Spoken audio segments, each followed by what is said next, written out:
Hello, everyone. Welcome to the Rockies Now podcast. We, of course, are a podcast for the Colorado Rockies.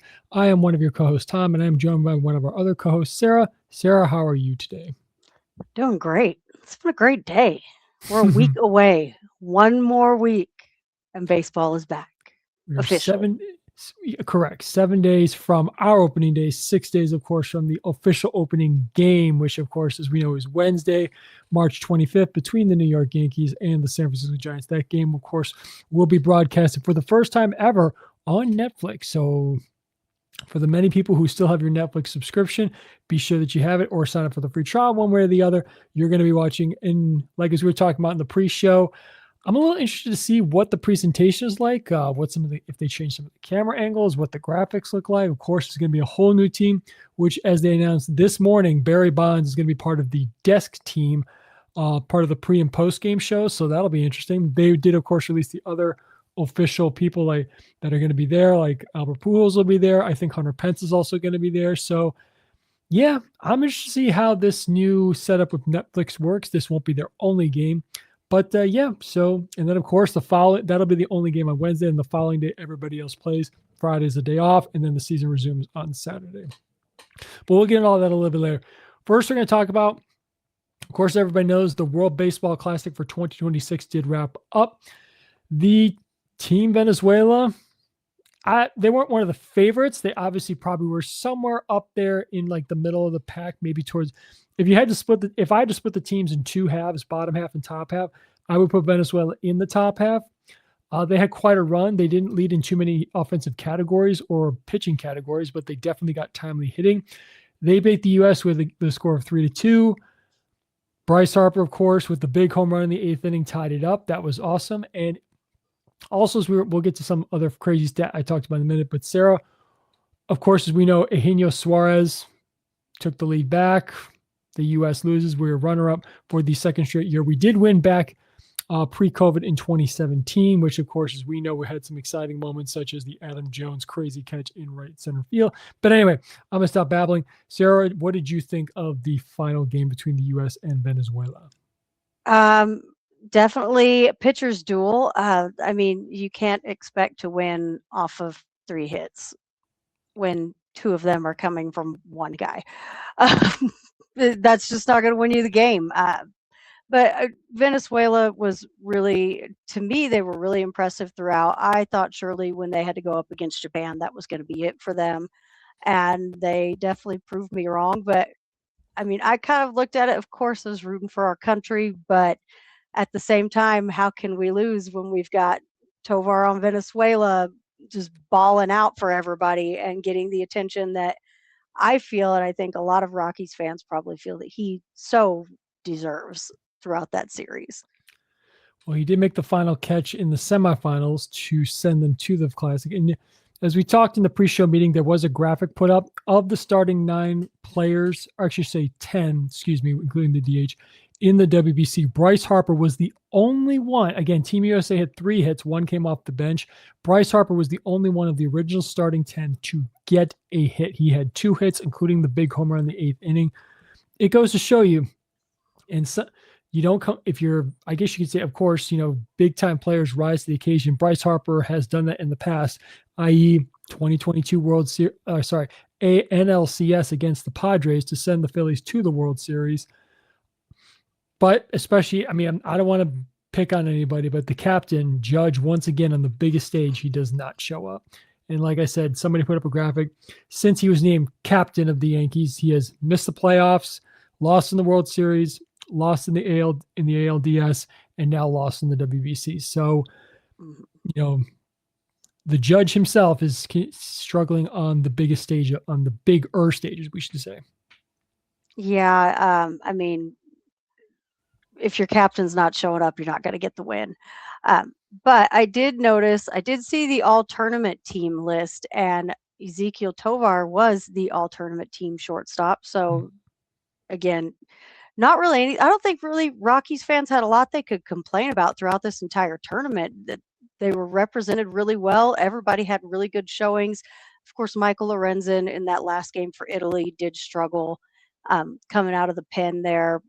But outside of that, lot of really good performances. Yeah, to highlight Tovar, his slash line in 6 games with 17 at bats. He didn't have any home runs. He didn't have any RBIs. He did strong walk, but he batted 471 with a 500 on base percentage. He slugged 674. Sorry, 647. Excuse me. He had 3 doubles. Again, no home runs, but like I said, his value was defensive, and as you point out, he was on the All WBC team.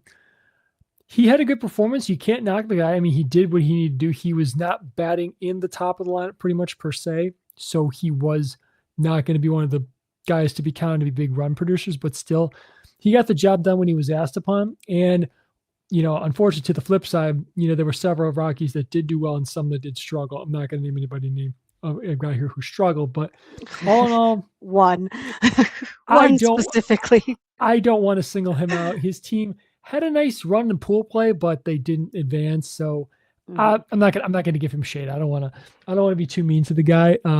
It's just nice to play on that stage for your designated country. And of course, baseball is not right at the moment an Olympic sport, but still, this is bigger than the Olympics. And of course, the ratings for the finals game were very nice. I think the final was just under 11 million people watched. Yeah, great ratings. So that's good. Again, probably would have been some more with the country of Japan if Japan made it back to the finals, but they got upset, which anybody can. So that's the story. I mean, if you get hot at the right time, you go for it. And I just hope that Tovar can carry this into the season for us. He is still wearing his jersey as of today. He said they asked if he'd taken it off. He said no. And if they would let him, he would keep wearing it. So he was taking batting practice in his jersey today. He said he's had it on since Tuesday. I can't blame the guy. I mean, he had a great run and just really, really happy for him. I wonder if Antonio Senzatella is going to pitch off the mound with it during the last couple of days. I guess we'll see. Well, I don't know. It didn't go so well for him, but he still can say he was a part of a championship team there. Yes. So no one can take that from him. Whether or not he gets a World Series ring in the remainder of his career, we'll wait and see for the guy. But he can say he's a WBC champion, and that, of course, is something to go on his resume for the rest of his life. So yeah, and of course, overall, Team Venezuela, as I mentioned, they didn't lead in too many offensive categories, but as a team in 7 games, they batted 261, an on-base percentage of 335, and a slug of 440. So not bad. That's honestly, kind of equal to what the United States had. So they had 10 home runs.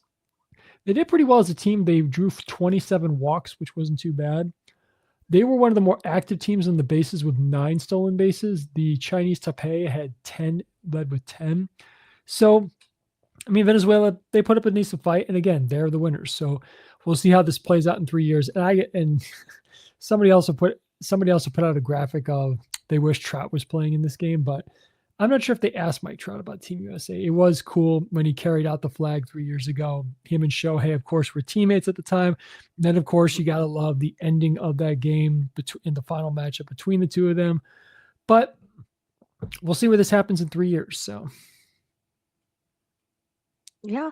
I would have loved to have seen Mike Trout back out there again. I know it seemed like a lot of players were having issues with insurance going into this. And I don't know. I never did hear exactly why Mike Trout declined. I don't know if that had anything to do with it or not, but I know that was an issue for a lot of players.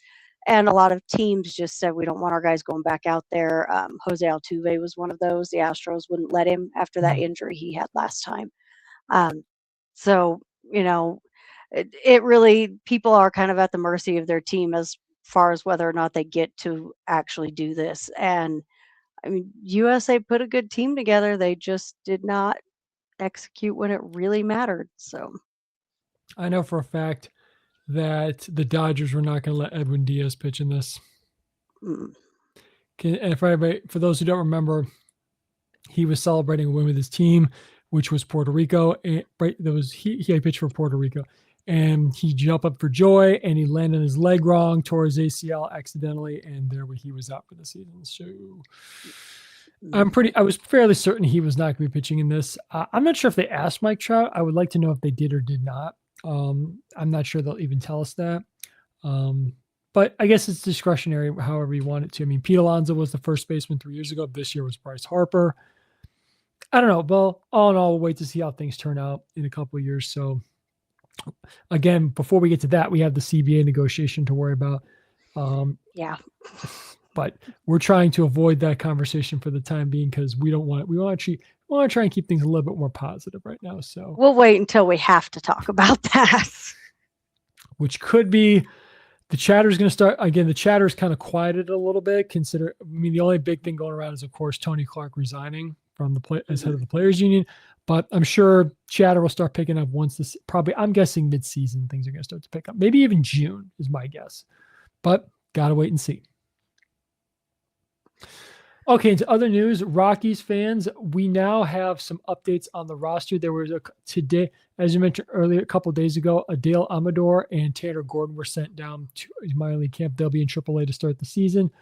And today, Cole Keurig, Charlie Condon, and Vinmile Machine were reassigned to minor league camp. So at this point, the Rockies have 40 active players currently in Major League Camp, 7 of which are non-roster invitees. But the big story is TJ Rumfield is still there. And I would say all signs are pointing to him to making the opening day roster and most likely being there at first base on opening day. So, Sarah, what do you think? I agree 100%. I think Rockies fans, that's your first baseman. That's the answer to your question. Is it's TJ Rumfield. Blaine Crim, feel bad for the guy because that oblique injury has just kept him sidelined this entire time. But TJ has absolutely gone out and won that spot. I mean, his performance speaks for itself. He has earned it 100%. And I know a lot of people were, with Charlie Condon's performance in spring training, a lot of people were saying, well, what about Charlie Condon? There's zero reason to rush Charlie Condon's development. He's doing great so far, but we've got TJ Rumfield, and there's just really no reason to push to get Charlie up there any sooner than is necessary. And I know it's something we've talked about before. There wouldn't be an everyday spot for him at this point in time. So why do that to him? Let him be down in the minor leagues where he's going to get the work in, where he's going to get the reps in. Let him keep developing down there, and then we just kind of take it from there with him and see what happens next year. I wouldn't be surprised with an injury if we see Charlie at some point in time this season, but unless there's an everyday spot, he's not coming up.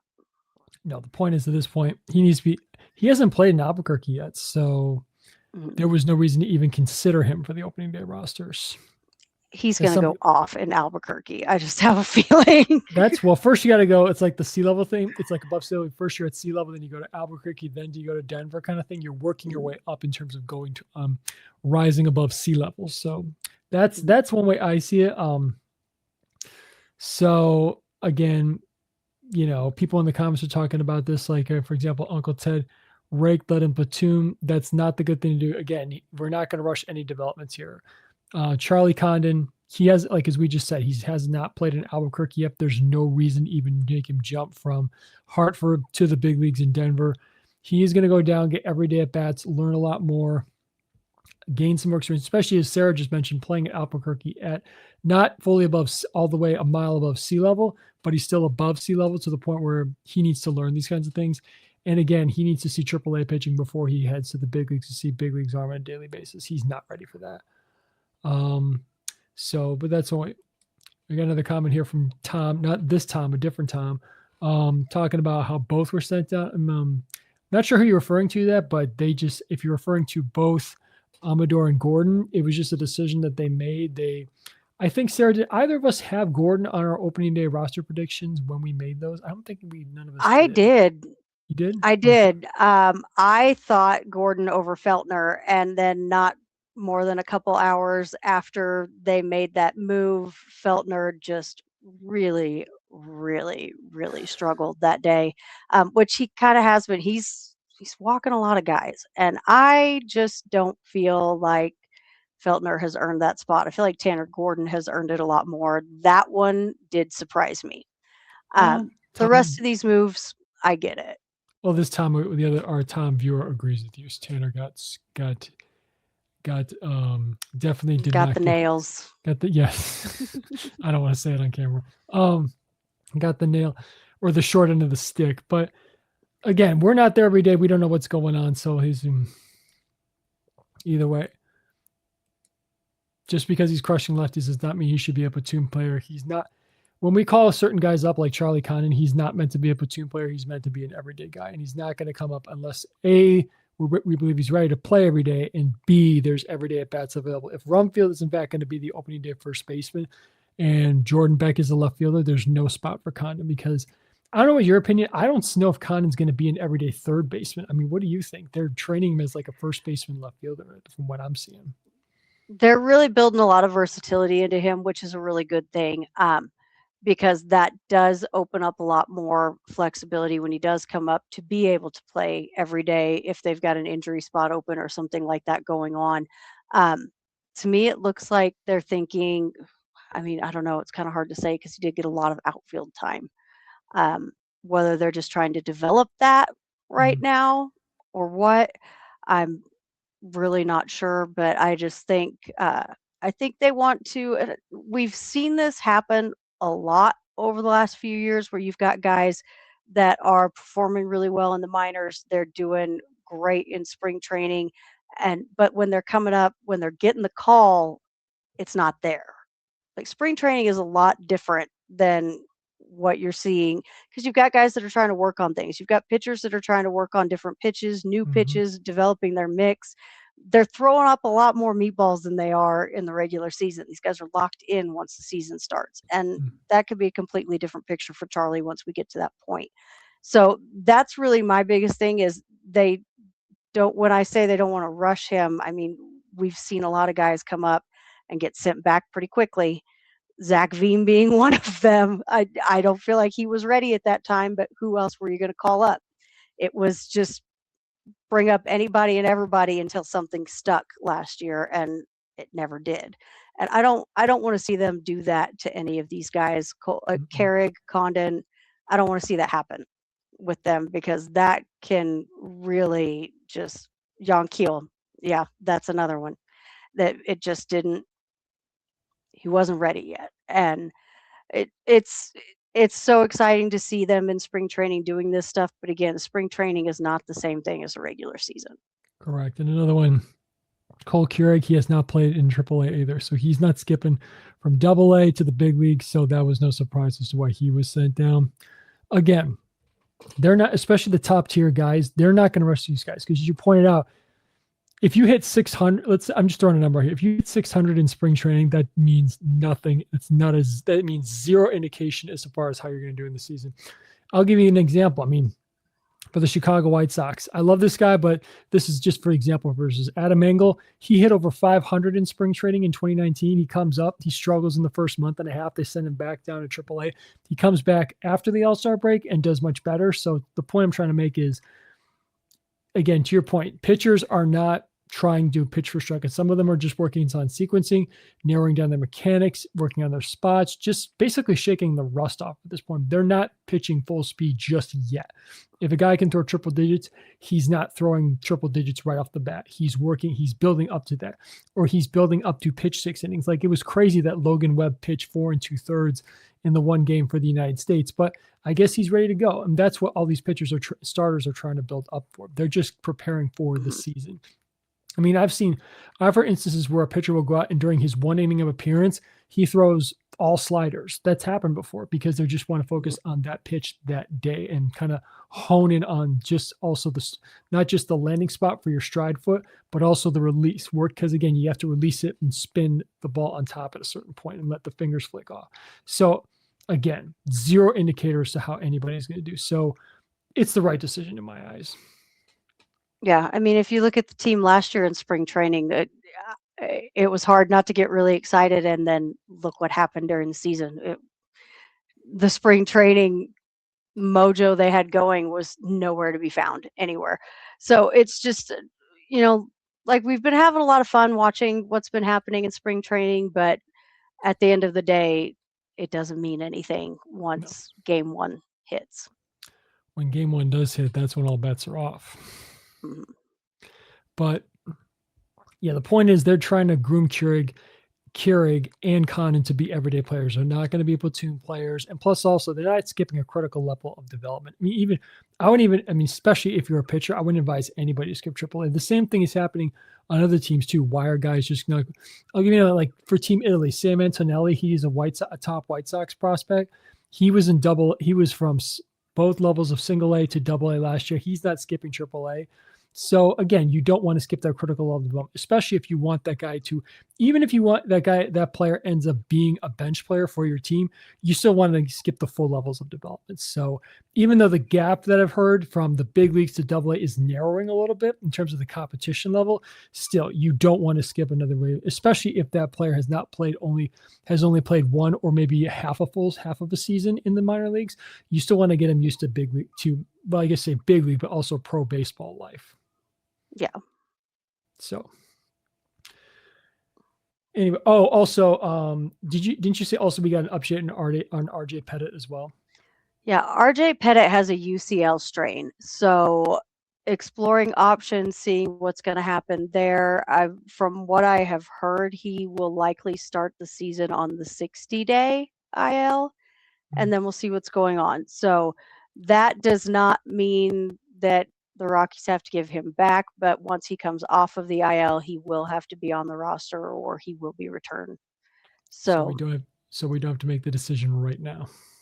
Yeah, we've got a little time to wait on that. And for the many people, if you are anything like me, speaking of injury updates, I was scouring the internet for what was going on with Zach Veen. He was under the weather, and he also has I had seen that it was a contusion. I don't know that part was accurate, but he is progressing back up to getting on the field. So hopefully we'll see Zach again here shortly. Yeah, all I can find, just like to back up what you just said, all I can find is a knee injury / contusion. That's all I can find. As we joked in the pre-show meeting, I'm surprised. It's a good thing he has not pulled any part of his arm or his pectoral muscle from reaching back with that newfound built body that he has. Knee just couldn't handle all that weight. I don't know. I'm sure it's like the joke goes, you don't want to skip leg day. So I would hope he didn't skip leg day. You can tell by looking at him. No. But I don't that you're right about that. But the truth is, if you build up that upper body, you gotta make sure you build that lower body to carry that extra weight. So. And it sounds like with it being a contusion, it sounds like he got hit by something. I don't remember seeing that. He didn't get hit by a pitch he didn't get hit by a pitch in a game though. No, he didn't. A contusion is a soft tissue injury. It's like a really bad bruise, basically, is what a contusion is. So it sounds like he got hit by something or something happened there. But hopefully that's something that will be resolved. He's been out for over a week, so I would think we'll start seeing him maybe in this last week before things get going. I kind of feel like that probably killed any chance of him being on the 26th man, but I think we'll see him again this season. I think he'll start the season in Albuquerque when he's healthy to play. And besides, who knows? We'll see that what is it? Isn't it Sam Hilliard owns the record for most home runs in Albuquerque in Isotopes history? Yes. It's still him. Sam. Maybe, just maybe, I'm just spitballing here. Maybe if Veen spends a lot of time there, maybe he could chase Sam's record. He'd have to be there for a while, I think. Do you know off the top of your head what the record is though? I can't remember what it is. I'm sorry. I can find out real fast. Yeah, sure. It's just for the folks who know. I think it was last season. Sam Hill, who is now, I think, if I remember correctly, he is playing he officially got signed to the KBO. What is it? Yeah, he's in the KBO. Oh Jesus, I know. When I saw that, I'm glad that I was bummed that he's no longer in playing in Major League Baseball, majors or minors. But the fact that he's still getting an opportunity in the KBO, it's good. So maybe he'll be like an Eric Fetty or an Anthony Kay that does well over there, comes back for one last hoorah in the major leagues. Sam's record is 67 home runs. That's a lot, but it's a but lot. Sam has also spent a lot of time in Albuquerque. I was going to say, because people think that's not a high amount, but the truth is, it can be tough to get there, especially in minor league baseball. It can be tough, especially if you play in like if that was in, let's say, the Carolina League, it'd be a little tougher because the ballparks in the Carolina League are not necessarily hitter friendly. I went to one of them last season, Atrium Health in Kannapolis, North Carolina. That's not exactly hitter friendly ballpark, but if you go to Truist, where the Charlotte Knights play, that is a hitter friendly ballpark. But I don't know. Again, I'm just spitballing here. Maybe if he becomes like now I'm hoping Zach Veen does become a staple in the Rockies outfield. But if he spends some decent amount of time in Albuquerque, who knows? Maybe he has a 25 one or two 25 home run seasons in him down there. Who knows? You never. I mean, it could happen. Really, when you look at guys, I mean, that's the other thing about it. People don't stop and think about the fact that you really got to be parked in one place for a while in the minors to hold any kind of a record with a team. Like, just because they're the closest team to me, the Amarillo Sod Poodles, AJ Vukovic, who's I believe he's in, I don't know if he's been reassigned to minor league camp or not. He's in the Diamondbacks organization. He was at Reno last year. He was cranking them out of the park in Amarillo for 2 seasons or so, and he still is not the record holder down there. So you got to be somewhere for a while to really make that kind of a mark, like 67 home runs. I'm sure. I'm not sure everybody will catch this reference. Maybe Crash Davis could give him a run for his money. For those of you who don't know, that's Kevin Costner's character in Butch Bull Durham. If you ever watch the movie, he's a career minor leaguer who ended up setting a couple records in the minor leagues. So again, it doesn't hurt to be a Crash Davis, but at the end of the day, you want to make the big leagues him. If anybody else has seen that movie a number of times, he spent 21 days in the majors that were 21 of the best days of his life. So again, you can reach the big leagues, but it's just as tough to reach the big leagues as it is to stay there, because you get injured, you underperform, there's somebody right behind you who will gladly take your spot.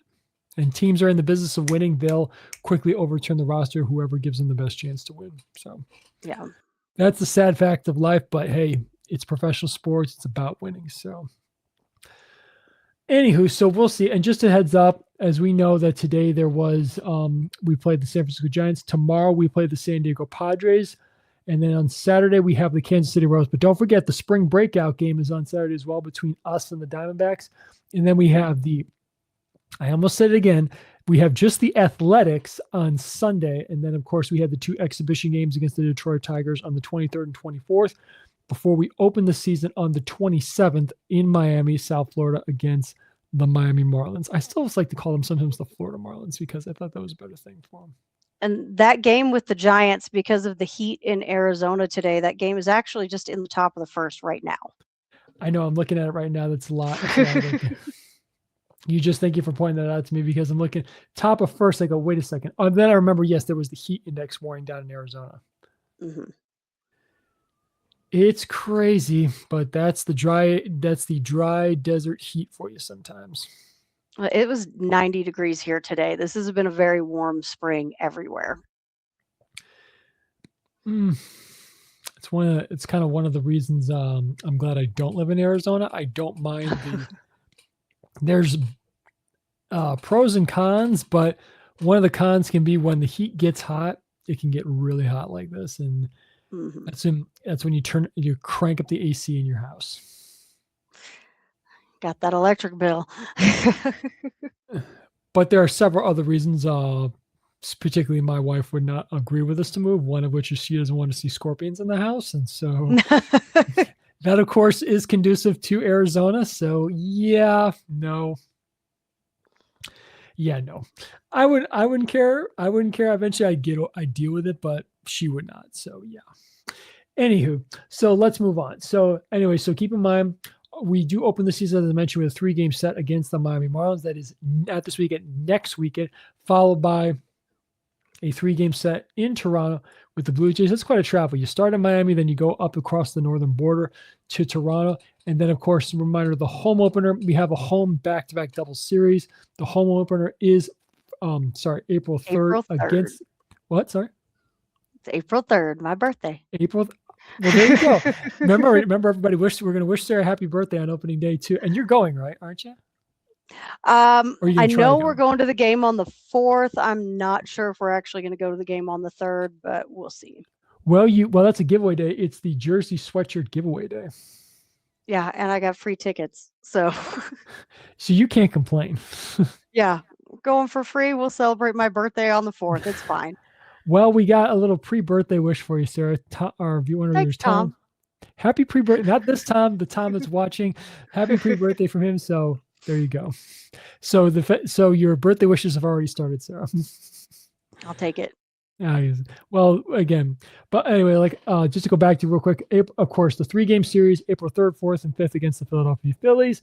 And then we have a 3-game series against the Houston Nationals at home before we have back on the road for 6 games against the Padres, and 7 games against the Padres and Astros. So it's crazy. We're almost here. It's running down. So again, as we head into the final couple of spring training games and get closer to the season, there are going to be a few more roster cuts coming our way. The roster is starting to take shape. I think we know, of course, the players that will be part of the opening day roster, but there are guys on the bubble. With the RJ Pettit injury, because I think I had him in the bullpen. Sarah, did you have him in the pen to start? So Yeah, this throws a bit of a wrench into our plans if we were, of course, Paul DePodesta or making the baseball decisions. I don't know. Is there anybody you think specifically that is really just on that bubble and who you think is like a definite, nope, this person's not coming up on opening day? If you had to, I don't know. It's kind of rough because I forgot about Senzatella when I did my prediction and didn't even put him out there, and obviously he will be there. So, I mean, that does open the spot that you guys didn't give Zach Agnos that I did. But really, I don't see any, because you're not going to bring Tanner Gordon up and put him in the bullpen. I just don't know. I just don't know that there's anybody that I really feel just really impressed me too much. Maybe Sean Sullivan. I mean, it wouldn't surprise me because, well, I mean, I think I did have Senzatella as my long man, and I think they made the move to send down Tanner Gordon but after the Pettit injury was known. So I think they made that move knowing he was also going to be gone. I think that's what the timeline shows here. But I don't know. I mean, we know I'm trying to think. Well, ultimately, I don't think Julian makes the opening day roster. And with the injury, I don't think Blaine Crim is even going to be ready for opening day because an oblique is not something you just bounce back from right away. He's going to start the season in the minor leagues. So, like as we pointed out at the top of the show, I think Troy Johnston stands a pretty good chance to be there on opening day. But I think all signs do point to TJ Rumfield getting that opening day nod at first base. I think he's going to be I think he's going to be the starter. Yeah, I think so too. Well, I mean, also, do we think? I mean, again, spitballing here. Do we think? I think Braxton Fulford's done enough to nail down that backup catcher. I mean, or do we think Brett Sullivan stands a chance or no? There for a minute, I thought he might, but if you've noticed the lineup the last couple of weeks and Braxton's performance, he started out a little bit shaky, but I think he has solidly earned that backup spot now. So I think Brett Sullivan will likely be in the minors. But I mean, it's good to know he's down there because if something happens to Braxton or Hunter, that's a solid replacement. So. Well, and the next thing I think we've talked about this because when we did our predictions for the bullpen, there was just a lot of arms to choose from because it's like kind of throwing stuff at a wall and seeing what sticks here. Because as Tom here points out, our pitching situation could be very, very bad. But then he talks about demoting, trying to wrap your head around the fact sending all these pitchers with under 2 area in spring training AAA. Well, again, Tom, as we talked about just a little bit ago, even if you have a sub 2 ERA in spring training, doesn't mean you're ready for to face major league hitters on a daily basis. Mhm. And it's not to make light of their performances or their improvements that they made. It's just that spring training is performing well in spring training is very different, and it is not in any way an indicator as how you're going to perform in the season. But back to the idea, there's just so many arms to choose from. I mean, we know the top 4 is going to be Freeland. Again, no particular order. We know Freeland's going to start opening day.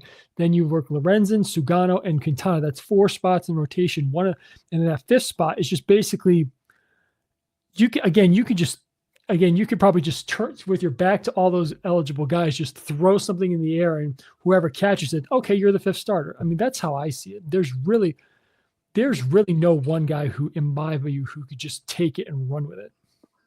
I really felt like, and I know Tom is specifically talking about Tanner Gordon. That was the guy, just with what we've seen, that was the guy that I thought was going to get it. But I think it's most likely and it was my prediction, even though I really struggled with deciding between the two of them, it was my prediction that it was going to be Chase. And I still think it is, even though Tanner Gordon really had me swaying there for a while. Mm-hmm. It's just, I mean, the only other, we didn't one of us, I think, didn't Chris pick McCade Brown, or did one? I don't think it was me. Did any of us pick him or no? We all had. I was really interested in McCade Brown. He's hurt, so. Oh, well, nobody had Gabriel Hughes. None of us had Sean Sullivan. I don't think any of us picked Ryan Feltner to even make the opening day roster. I didn't. I definitely didn't. It would honestly, you know what? This would be, and I'm trying to stay positive here. It would be just such a Rockies, I'm using that phrase, a Rockies thing, to just make Antonio Senzatella the opening day 5th starter. It'd be such a Rockies move. I know that is really, with that new pitch they've got him working on, I know that that's really what they're wanting to do. I mean, they're paying him so much. That's what they want him to do. But and you're right, it would be very Rockies, but now we've got a whole new Rockies organization to deal with. So I know that's what they're wanting, but I think it would be a terrible mistake to make Senzatella the 5th starter over Chase, really, even though Chase he started out pretty solid. He's been struggling a little bit his last couple of appearances, but again, this is where they're working on stuff, and could see a completely different side of him once that season gets going. Well, this is the last year of Senzatella's contract. He has a team option for next year, which I don't see that getting picked up. No. They're going to buy him out. And I think one of us said this, maybe may have been me. They're just trying to get whatever quality baseball. It's like or Brad Pitt tells, where Billy Bean tells David Justice, I'm trying to milk the last ounce of baseball that I can. That's exactly what they're trying to do to Antonio Senzatella. Mm-hmm. They're just trying to get every last bit of, air quotes, good baseball they can out of the guy. And then when the time comes, they're going to buy him out. They're not renewing that option. No. And then, of course, when you go to the bullpen, it was a crowded group, but with Pettit out, I think that opens the door for Agnos, and maybe Luis Peralta comes out of the minors and exit. I don't know. We know that Halverson, Bodnik, Herget, Hill, Mejia are going to be there on opening day. We know that for a fact. I guess with Pettit's injury, this opens the door for Agnos to definitely nail down another spot, I guess. With everything Warren has said about Agnos, he's in. And then Bernardino is one lefty. But then if you do that, you've only got one lefty. I don't know if Luis Peralta makes that spot. And of course, you bring up Sean Sullivan. I mean, am I wrong to think he could be a reliever? Or because I think we had this discussion where I think most likely he was going to be seen as a reliever. I could be wrong. I don't know what their plan is. I'm not sure exactly what their long-term plan is for him. I know we discussed that with Carson Palmquist, but I don't know what their plan for Sean Sullivan is either. But I mean, I don't think it would be a bad thing if he were a reliever. But I have seen a lot of, it looks like Bernardino will be the only lefty in the bullpen. So with that being said, then you have, of course, 2 lefties in the rotation in Quintana and Freeland. So that means 3 lefties in total prediction wise that we're thinking here on the opening day pitching staff. So I guess we have a lot of chatter here going on in the comment section about Chase Dollander. I think we all said he's going to probably start in Albuquerque. I mean, unless you're hearing something different, I don't know. I think in some ways they rushed him. He was good on the road, as Uncle Ted points out, but again, that doesn't mean he's definitely ready for a full-time gig up here in the big leagues, because he did struggle quite mightily at times last year. I was really torn between whether it was going to be him or whether it was going to be Tanner. And with Tanner being sent down, I feel pretty certain that Chase will be up opening day. He's still got a few things to work on, but I like what I've seen. It's still not as consistent as it needs to be. I agree. And when you're not consistent in the big leagues and you make too many mistakes, hitters will crush you. A lot of hits by big leaguers come off of mistakes. You may get lucky once in a while, but you make too many mistakes, you're not going to last long in the big leagues. Mm-hmm. Oh boy.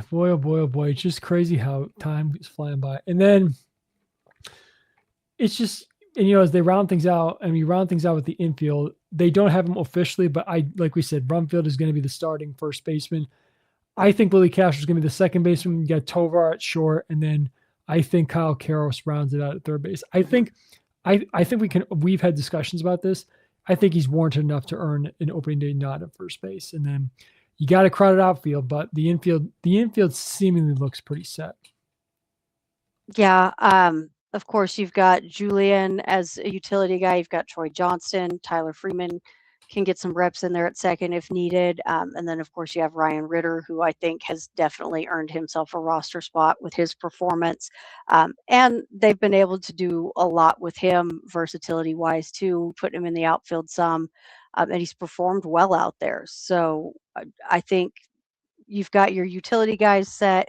You've got your infield set. The outfield is it is crowded, but I think we're probably looking at McCarthy, Beck, and Doyle starting out the season in the outfield with, I feel like I saw earlier, Ted said trade Mickey. No, Ted, no.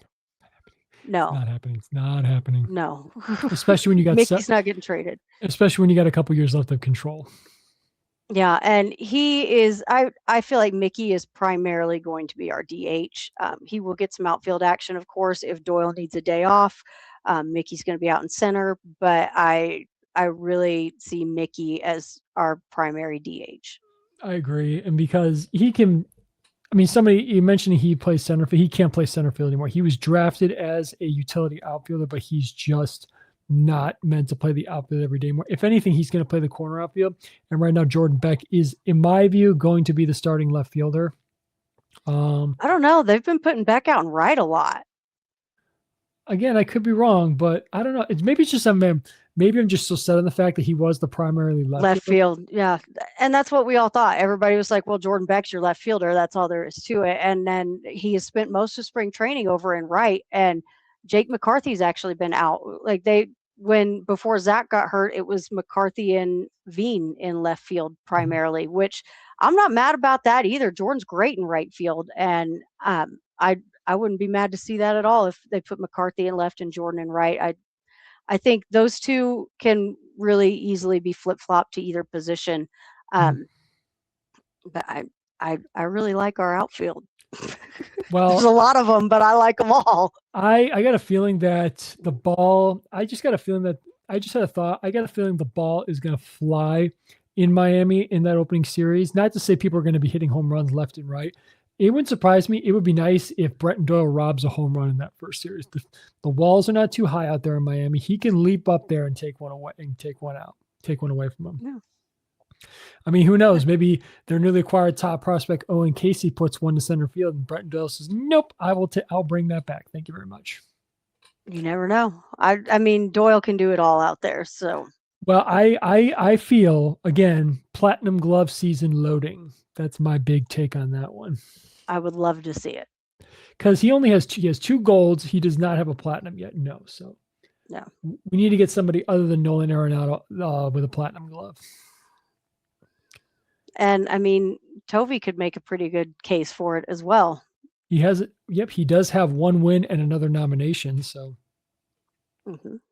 who was he? Won. Oh my goodness. I think I still have that picture. Oh, I can't remember who I think it might have been Witt. He and Witt, the year he won the Gold Glove, I think Bobby Witt Jr. won it in the American League alongside of him. And then if I remember correct, Maybe. I think so. I remember one. Yeah, I want to say yes. And Doyle, he's got two. So again, I think he's going to make a case for comeback. Brenton Doyle, that is, not Ezekiel Tovar. Well, maybe he could too, but I think Brenton Doyle is going to build the big case for comeback player of the year in the National League. So And I again, would love that for him. it would just be a huge thing for him. I know he went through, again, we don't need to talk too much about it. He went through a horrible personal tragedy in his life last year. So he's looking to get his career back on track. And especially with Padre fans talking about how much better Jackson Merrill is, well, we'll see. Yeah. I like Jackson Merrill, but I don't like Jackson Merrill more than I like Brenton Doyle. That's for sure. Well, if you made me pick, I would put Brenton Doyle in center field every time. Well, it goes back to not this past offseason, the last offseason, when a lot of people were doing their top tens and people had Jackson Merrill and O'Neill Cruz like the 9 and 10, and then they left Brenton Doyle off the list. And this is after he had the great 2024. So after he won a Gold Glove, and was a front runner for platinum. But I think I can't remember who won it in the national. I have to look it up. It's just Tatis got it that year. Was it? Oh, of course. When he moved out to right field. Well, it's kind of funny. You take a shorts. Well, it's two examples. O'Neill Cruz and Fernando Tatis Jr. take two shortstops, move them to the outfield. And what do you know? Tatis is a great athlete. O'Neill Cruz is a cannon for an arm. I just don't buy him as a true center fielder. So no, that's just me. That's just, again, Pirate fans. I'm not trying to be mean here, but that's just me. Tom says he was a little worried about Hunter Goodman. Looks like he's figuring it out. Yeah, again, that's where it all goes back to. It's spring training. This is where they're figuring it out. So that's exactly what he was supposed to do, and he did. Whether I see a guy succeeding or struggling in spring training, I put zero, and I mean zero, stock into that being how they're going to perform during the season. Because, I mean, again, pitchers are trying to shake the rust off their arms, get the timing down, work on sequencing, accuracy, pitch placement. And then when you go to the hitter side, they can only be swinging at pitches that they get inside the zone. The next at bat, they'll work on pitches outside the zone. Next swing, they'll only swing at pitches that are in a certain spot. They're just getting ready. They're just setting themselves up. They're not, especially for guys who are trying, who know they have, again, I'm not trying to say guys are lazy, but guys who already know they have a spot on the roster, they're just trying to get through the motions and get ready for the long season, where some guys are just trying to do different things outside to make sure they make the roster. But at the end of the day, no matter which boat they're in, I put zero stock into spring training performance as far as the season goes, whether it's at the big leagues or in the minors. Yeah, I would agree. But again, it's crazy that we're just about a week away from a new season, and hopefully, maybe we can definitely get below the threshold of 100 losses. We finished in the 90s or the 80s. Again, 80s is a push, but if we get to the 90s, that'd be nice. I think it's going to happen. I obviously from my prediction last week, I'm banking on it. So, I mean, the last thing we got to talk about here is thinking about closer by committee. My money's still on Vodnik. Sarah, didn't you have Seth Halverson? I think it will be Vodnik, but I wouldn't mind seeing Halverson in that role. I kind of feel like your first couple weeks, you might see closer by committee while they sort out exactly what's going to happen. But the other name that I also really think makes himself a very strong case is Zach Agnos. He has been nails in spring training. And again, you don't want to put a lot of stock into what's happening in spring training, but he was off to such a hot start last season before his grandfather passed away. And that just really derailed him 100%. And he looks to be back and locked in.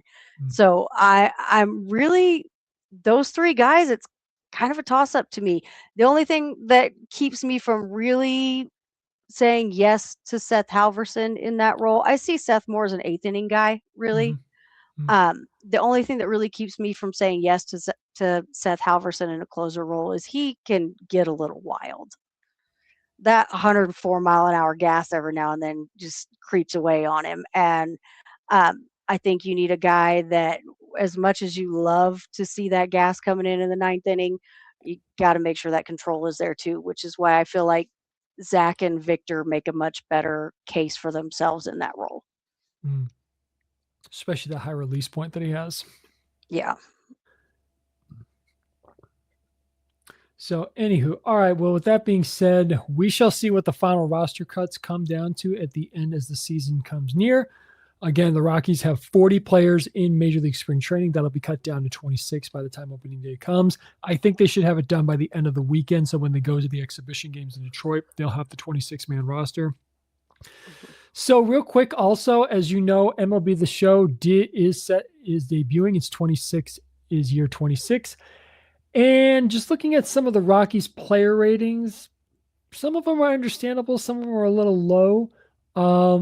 Just to give you guys the top 10 in case you haven't, Bretton Doyle is number one, is actually tied for first with Hunter Goodman at 83.